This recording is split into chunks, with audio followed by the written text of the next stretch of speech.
Nous voici en novembre et les magasins revêtent déjà leurs habits de lumière. C'est presque Noël. Mais non, pas si vite. Avant Noël, il y a l'Avent. L'Avent, ce n'est pas juste le temps qui est avant Noël, mais l'avènement, la venue du roi, l'attente du Seigneur et du Sauveur. Le problème de l'anticipation ambiante est que tout le monde fête Noël en novembre-décembre.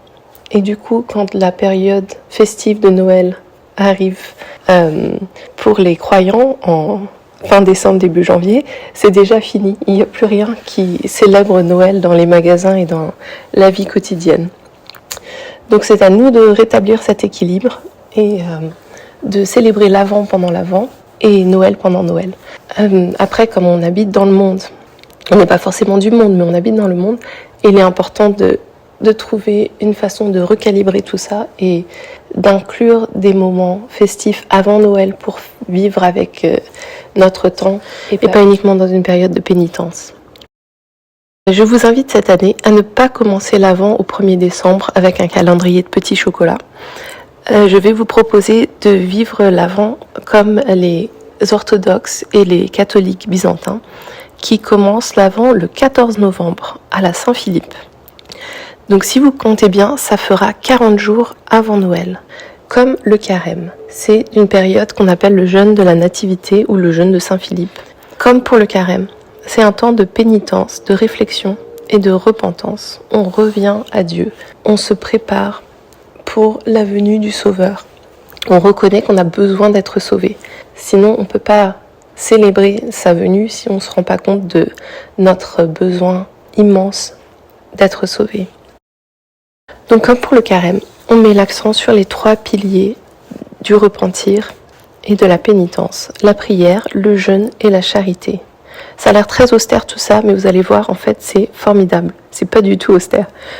C'est juste un temps de réflexion, mais on peut réfléchir en étant heureux. Voilà, je vous donne quelques pistes que nous avons testées au cours des années à la maison. Donc moi, j'ai 6 enfants qui ont entre 15 et 3 ans. Donc ça fait plusieurs années qu'on a mis en place pas mal de choses pour l'Avent avec des petits.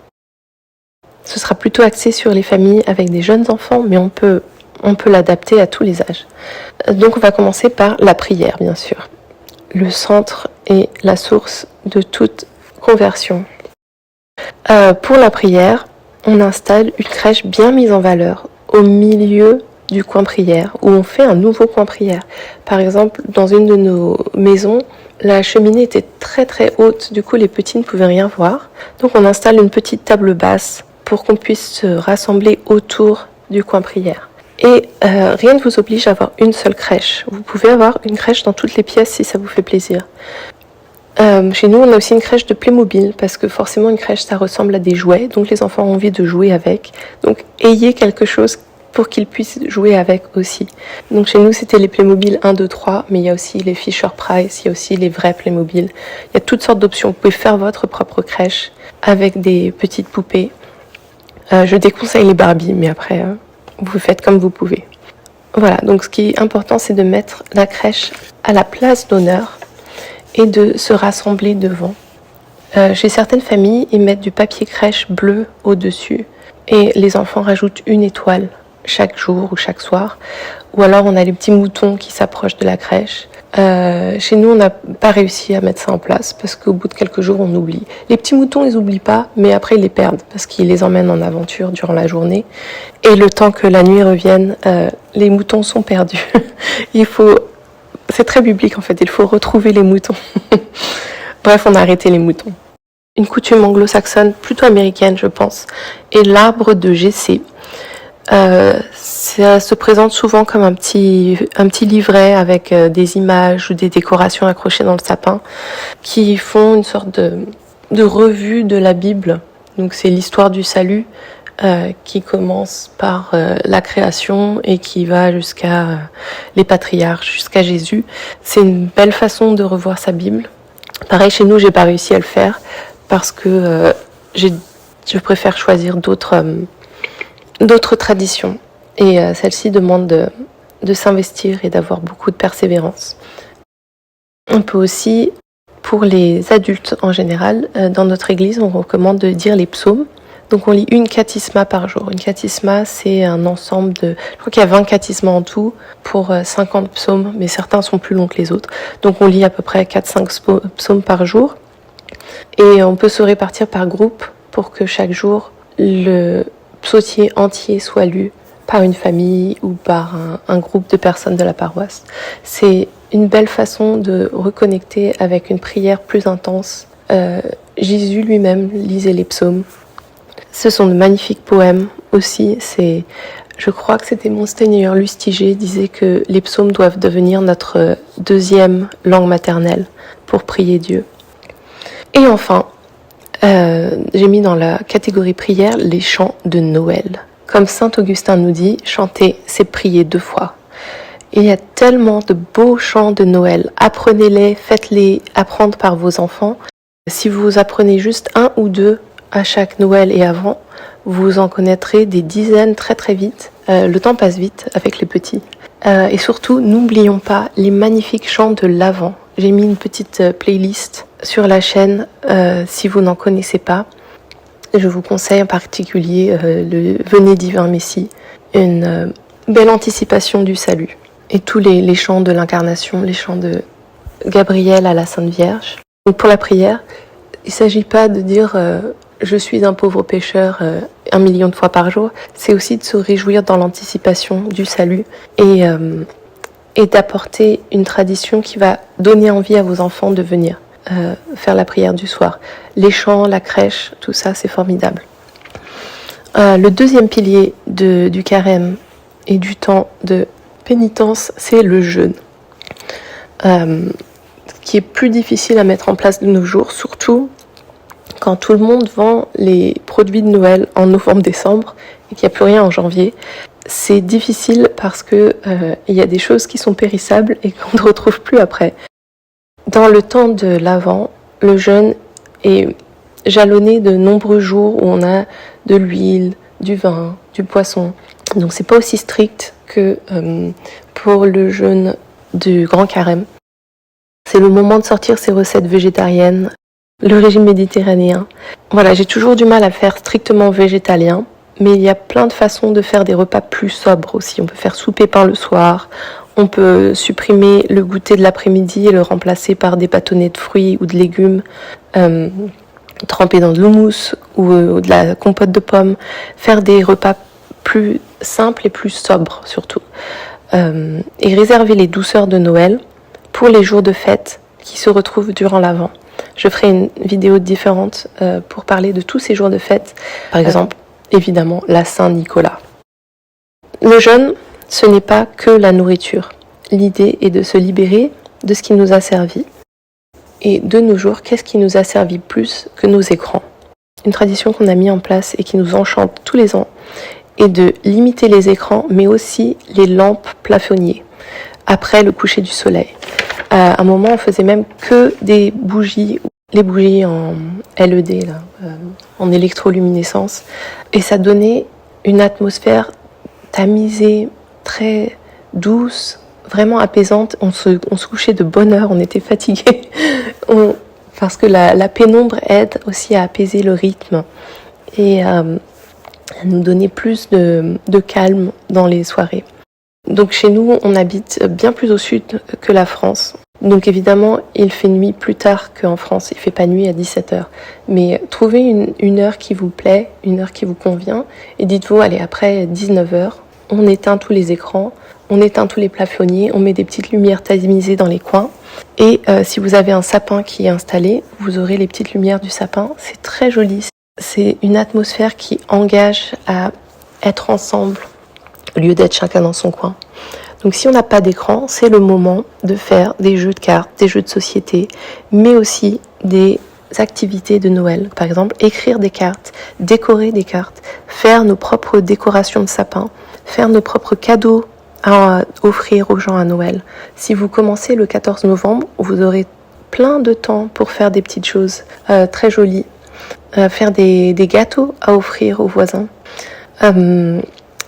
Donc je garde ça toujours dans l'idée du jeûne, de se libérer de ce qui nous déconnecte dans l'idée de ne plus avoir de lumière forte, on a le dîner aux chandelles et les enfants sont fans. Si vous avez peur des petites bougies et que ça prenne feu et que ce soit sans surveillance, mettez des bougies en LED, ça marche très bien aussi. Tant que c'est des lumières un peu douces et chaudes dans les tons jaunes, dorés. Faut aussi la prière avec des chandelles. Si vous n'avez jamais essayé, essayez les petites bougies en cire d'abeille. Déjà ça sent bon et en plus c'est tellement beau, cette lumière douce qui vient des bougies. Et comme elles sont en cire d'abeille, elles sont déjà jaunes, dorées presque. Essayez-le, c'est une expérience à vivre. Voilà, et toujours dans l'idée de marquer un temps différent de l'Avent et du temps de Noël, chez nous on a 2 décorations du sapin. C'est-à-dire qu'on a le sapin qu'on installe pendant l'Avent et le veille de Noël, on change les décorations. On installe les décorations de Noël. Donc on a les décorations de l'Avent qui sont souvent chez nous, c'est fait maison. Donc c'est des petits bouts de papier en forme de flocons. On a les rondelles d'orange séchées. On a des pommes de pin, toutes sortes de choses que les enfants font eux-mêmes. Ils sont ravis. Et ensuite, on sort la boîte des décorations dorées et rouges et vertes et des petits joujoux. On met tout ça en place uniquement le 24. Pourquoi je mets ça avec le jeûne ? Parce que ça fait partie de la préparation de notre âme. Ça nous demande aussi un effort pour s'y tenir. Et ça nous aide à faire une vraie distinction entre ce qui est l'Avent et ce qui est Noël. C'est une des rares choses qu'on peut encore faire pour garder ce temps distinct quand on vit dans un monde qui fête Noël en novembre. Je dis sans écran, mais on regarde quand même des films de Noël. Voilà, il faut aussi apprendre à ne pas être trop strict. La joie de Noël, c'est aussi de regarder des films. On essaie de les regarder plutôt au mois de janvier, quand c'est le temps de Noël, mais on en regarde aussi avant Noël. Voilà, pour ce qui est du jeûne, on a le 24 décembre, s'appelle chez nous une paranomie, c'est-à-dire un jeûne strict. Ça, c'est moins drôle, parce que chez mes parents, on faisait Noël le 24 au soir, avec toute la nourriture, les cadeaux, et après la messe de Noël, et après c'était fini. Le 25, on s'ennuyait à mourir. On jouait avec nos jouets, mais il se passait rien de spécial le 25. Alors que dans la tradition ancienne de la foi chrétienne, le 24 décembre, on mange le moins possible. Alors, dans une famille avec enfants, on va pas faire ça. Nous, on fait ce qu'on appelle le repas des bergers. Donc, on prétend être des bergers de Terre Sainte à Bethléem. Donc, qu'est-ce qu'ils avaient dans leur sac ? Pas grand-chose. Ils avaient du pain, des dattes, du houmous peut-être. Et voilà, donc vous faites... Si ça vous tente, essayez de faire un repas de berger de Bethléem. Recherchez traditionnellement ce qu'ils pouvaient bien manger. Il y a aussi le repas saint des églises ukrainiennes. C'est une belle tradition où ils ont 12 plats qui ont tous une signification. Et ça commence par de l'ail confit dans du miel. Ça a l'air dégoûtant, mais en fait c'est très bon. Et surtout c'est symbolique. L'ail représente l'amertume du péché et le miel c'est la douceur du salut. Et pas mal de mamans de ma connaissance qui ne sont absolument pas orthodoxes ou byzantines utilisent ce miel avec de l'ail dedans pour des vertus bénéfiques sur le système immunitaire. Donc sachez-le, le miel et l'ail, repas de Noël.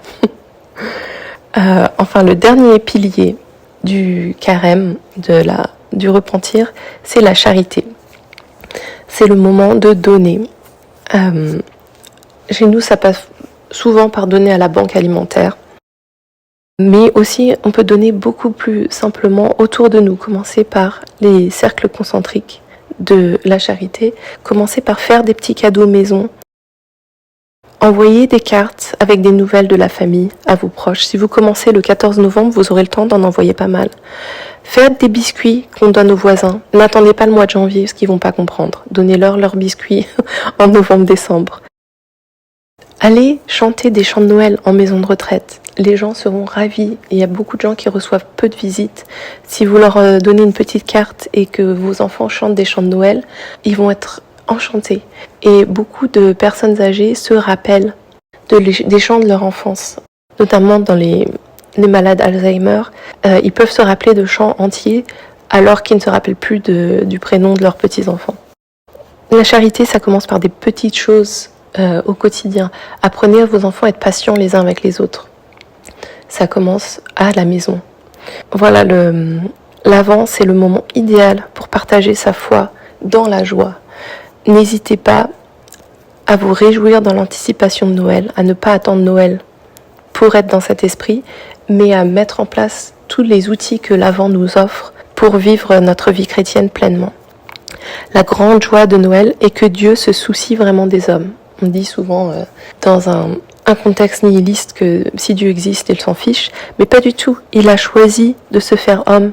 Il n'est pas loin, il est là, il veut devenir homme pour vivre notre souffrance, pour la prendre sur lui et nous sauver du péché. Alors réjouissons-nous dans notre repentir, dans notre conversion et célébrons Noël avec une joie contagieuse.